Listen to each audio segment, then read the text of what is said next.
Hello दोस्तों, मैं हूं आपका अपना दोस्त फूलाराम भाटी तथा भाटी क्लासेस समदड़ी के यूट्यूब चैनल पर आप सभी का स्वागत है। दोस्तों, आज हम कक्षा 10 की प्रथम प्रश्नावली वास्तविक संख्याएं प्रश्नावली 1.1 का पहला प्रश्न करेंगे। तो दोस्तों पढ़ते हैं क्या है पहला प्रश्न है, निम्नलिखित संख्याओं को अभाज्य गुणनखंडों के गुणनफल के रूप में व्यक्त कीजिए। तो दोस्तों नीचे जो संख्या दी गई है उनको हमें अभाज्य गुणनखंडों के रूप में व्यक्त करना है। तो दोस्तों पहली संख्या आपकी दी हुई है 140। चलो दोस्तों, इसको 140 को आप आगे गुणनखंड के गुणन फल के रूप में व्यक्त करते हैं। तो दोस्तों सबसे पहले देखो 0 है, यानी जिसके पीछे सम संख्या होती है उसमें 2 का भाग जाएगा। तो आप पहले 2 का भाग देंगे, 2 7 14 और 0 का 0 70 हो गए। अब दोस्तों वापस देखो पीछे सम संख्या आ रही है, तो आपका 2 का भाग जाएगा, ये 2 का भाग दिया। तो दोस्तों आगे 35, 70 के आधे 35। अब आगे दोस्तों देखो किसका भाग जाएगा, ये विषम संख्या आ रही है, ठीक है। और अब देखो भाजिकता के रूल आप सभी ने पढ़े, 3 और 5 8, 3 का भाग नहीं जाता है। चलो इसमें सीधा 5 का भाग, जिस संख्या के पीछे 5 या 0 होता है उसमें 5 का भाग जाता है, सीधा 5 का भाग जाएगा।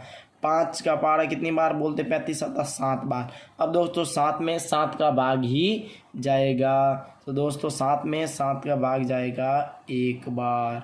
तो ये दोस्तों आप यहाँ अभाज्य गुणन करोगे, इसको देखो संख्या के रूप में लिखते हैं। तो आप यहाँ ऐसे कर सकते हैं, 140 बराबर क्या आया, 2 × 2 × 5 × 7 ये आ गया। अब इसको देखो घात के रूप में लिखेंगे, 2 की घात 2 × 5 × 7।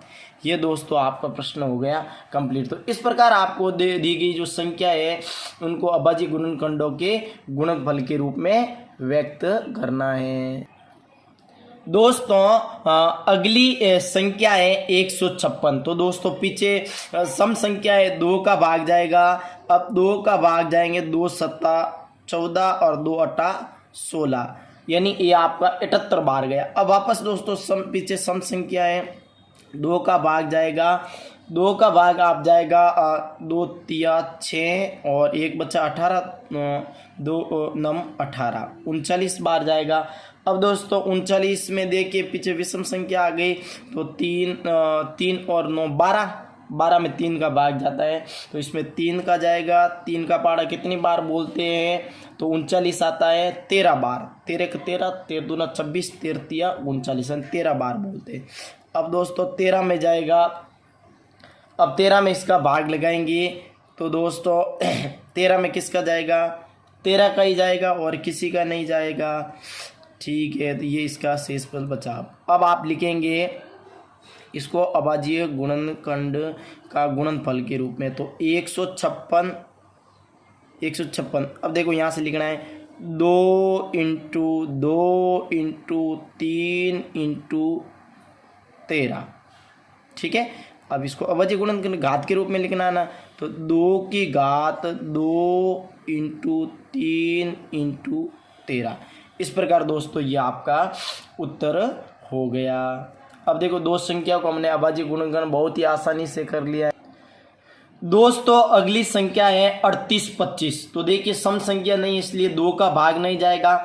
3 का भाग लगा के देखिए, तो संख्याओं को पहले जोड़िए, तो 8 9 10 11, 3 और 8 11, 11 और 2 12 13, 13 और 5 18, 18 में 3 का भाग जाता है, इसका मतलब इसमें 3 का भाग जाएगा।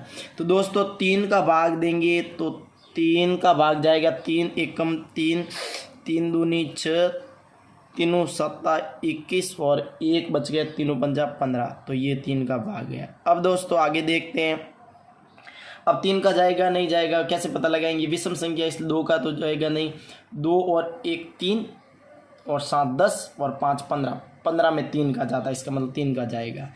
अब 3 का भाग लगा के देखते हैं कितने, 3 चौक 12, 3 दूनी 6, 3 पंजा 15, ये गया। अब दोस्तों आगे देखिए विषम संख्या है, 2 का जाएगा नहीं, 3 का भाग कैसे चेक करेंगे, इन संख्या को जोड़ेंगे, अगर उसमें 3 का भाग जाता है तो पूरा जाएगा। 4 और 2 6 और 5 11, 11 में 3 का नहीं जाता इसलिए नहीं जाएगा।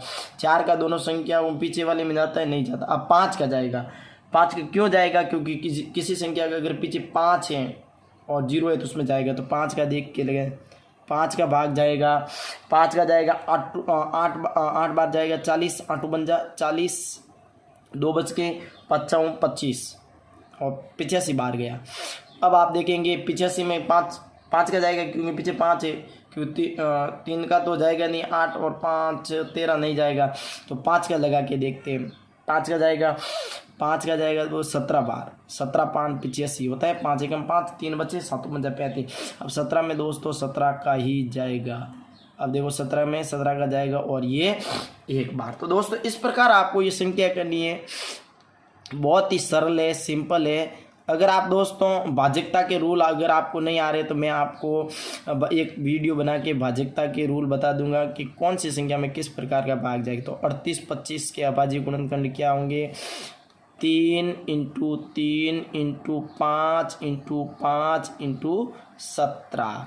अब दोस्तों इसको कैसे लिखेंगे, ये तो अभाज्य गुणनखंड है, इसको 3 की घात आप क्या लिखेंगे, 3 की घात आपको अभी दोस्तों 3 की घात लिखना है 2, 3 की घात 2 और 5 2 बार तो 5 की घात 2 और × 17। इस प्रकार दोस्तों ये आपका सॉल्यूशन हो गया। अब दोस्तों अगली संख्या को हम करेंगे। दोस्तों अगली संख्या है 5005। तो इसमें दोस्तों देखो किसका जाएगा, 5 का भाग ही जाएगा।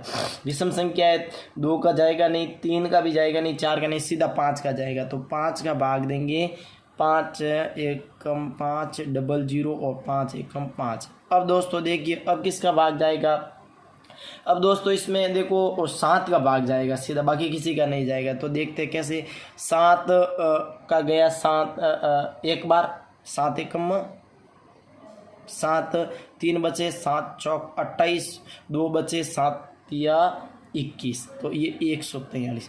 अब दोस्तों इसमें देखिए 8 का नहीं जाएगा, 9 का नहीं जाएगा, 10 और सीधा 11 का भाग जा रहा है। 11 का भाग देखेंगे, 11 एकम 11 एक बार गया, पीछे बचे 3 और 11 तिया 33। तो इस प्रकार दोस्तों आपको थोड़े बहुत भाजकता के रूल याद रखने हैं और इसमें 13 का जाएगा और 1। अगर दोस्तों आप अच्छी तरह से अगर ये वीडियो को लाइक करेंगे तो ये सीरीज़ शुरू रहेगी। अब देखो इसको लिखते हैं किस प्रकार, 50005। अब लिखे 5 × 7 × 11 × 13। दोस्तों तो इसको तो लिखने की ज़रूरत ही नहीं है, ये सीधा फॉर्मेट में हमने लिख दिया। एक बार आपको भाजकता के रूल का एक वीडियो बना के समझा दिया जाएगा ताकि आपका और भी क्वेश्चन सरल हो जाए। दोस्तों अगली संख्या है हमारी 7429। तो दोस्तों इस संख्या में देखिए सीधा 17 का भाग जाएगा। दोस्तों इस संख्या में सीधा 17 का भाग देंगे तो ये आपका जाएगा 437 बार जाएगा। 17 का भाग कितनी बार जाएगा, 436 बार देखिए। और इसमें सीधा आप देखेंगे तो भाग है आपका 19 का जाएगा, जो जाएगा आपका 23 बार। क्या जाएगा, 23 बार। और 23 में दोस्तों 23 का ही जाता है। दोस्तों थोड़ा आपको कठिन लग रहा होगा, मैं आपको कमेंट बॉक्स में भाजकता के रूल को पिन कर दूंगा, आप वहाँ से सीख सकते हैं और एक आपको सेपरेट वीडियो भी बना दिया जाएगा। तो दोस्तों इसको किस प्रकार लिखेंगे, इसको इस प्रकार लिखेंगे 17 × 19 × और ये 23। दोस्तों अगर आपको वीडियो पसंद आया है तो आप चैनल को लाइक शेयर और सब्सक्राइब जरूर करें और इसका अगला वीडियो आपको जल्द ही मिलेगा और इसकी जो PDF है आपको YouTube की कम्युनिटी पोस्ट में पिन कर दी जाएगी। धन्यवाद।